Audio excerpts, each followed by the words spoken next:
महिन्याला 4,40,000 हो फक्त साफसफाईसाठी.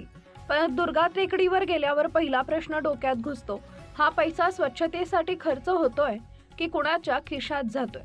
कारण टेकडीवर जे दिसतं ते स्वच्छता नव्हे तर घाणीचं साम्राज्य आहे. निगडीची दुर्गा टेकडी लोक चालायला येतात, श्वास घ्यायला येतात, आरोग्यासाठी येतात. मात्र तिथं पाऊल टाकताच समोर येतो सडक पडलेला कचरा, कुजलेली प्लास्टिक आणि डासांचे थवे. महिन्याला 4,40,000 रुपये दिले जातात साफसफाईसाठी, पण प्रत्यक्षात काय दिसतं?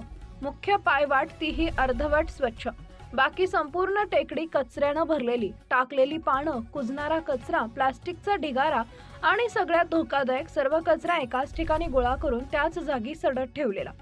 तो सडणारा कचरा आता मच्छरांची फॅक्टरी बनलाय. गार्डनमध्ये जाणाऱ्यांच्या पायाभोवती डासांचे थवे फिरतात.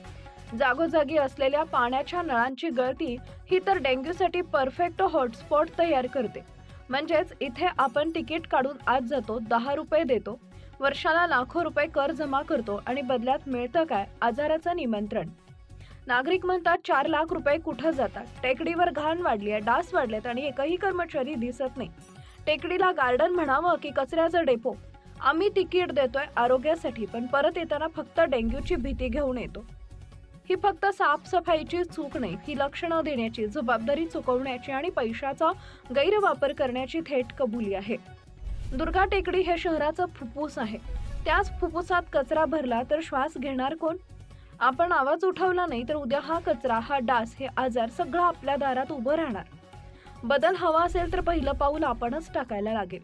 अधिकाऱ्यांना प्रश्न विचारा, जबाबदारी मागा आणि टेकडीची खरी अवस्था जगासमोर आणा. 4 लाखांचा खर्च आणि 4 किलोची ही स्वच्छता नाही. ही टेकडीची अवस्था नाही, ही व्यवस्थेची अवस्था आहे. तिकिटावर पैसे घेतले पण बदल्यात मात्र आजार दिला, असं शहर चालत नाही. मी आहे सिटीझन, तुमच्या आवाजासाठी, तुमच्या हक्कांसाठी आणि तुमच्या सुरक्षिततेसाठी उभा. बोलत रहा, सत्य उघड करत रहा आणि बदल घडवत रहा.